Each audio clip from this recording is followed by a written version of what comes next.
ఇంత పెద్ద ఈవెంట్‌ని హ్యాండిల్ చేసే హ్మ్.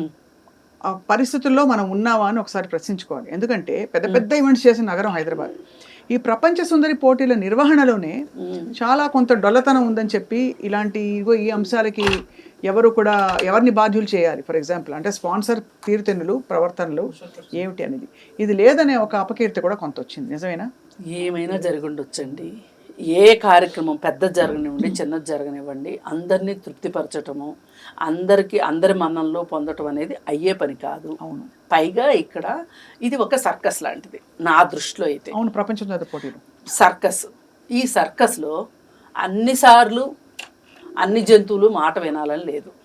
నేను సింపుల్‌గా అదే చెప్పదలుచుకున్నా. అసలు ఈ సర్కస్ మనకు అవసరం ఏంటి అనే దగ్గరికి మనం ప్రశ్నించుకుంటూ వెనక్కి వెళితే తప్పితే మనకు సరియైన సమాధానం దొరకదు. అవును. ఎందుకు అందాల పోటీలు ఎందుకు?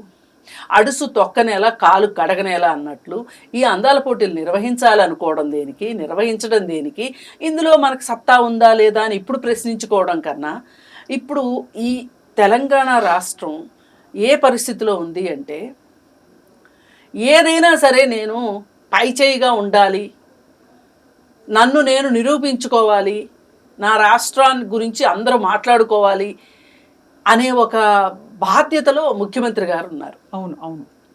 ఆయన చాలా ఆపగా ఉన్నాడు. హ్మ్. ఏంటి అంటే అదేదో ఆయన సొంత ప్రయోజనం అని నేను అనట్లేదు. ఆయనకేదో దీనివల్ల ఏదో వనగొడుతుందని కూడా నేను అనట్లేదు. ఆయన ఆతృత ఎలా ఉంది అంటే ఏమైనా చెప్పి, ఏమైనా చేసి, ఎలాగైనా చేసి తెలంగాణని ప్రపంచ పటంలో ఆల్రెడీ హైదరాబాదు ప్రపంచంలో చాలామందికి హైదరాబాద్ తెలుసు.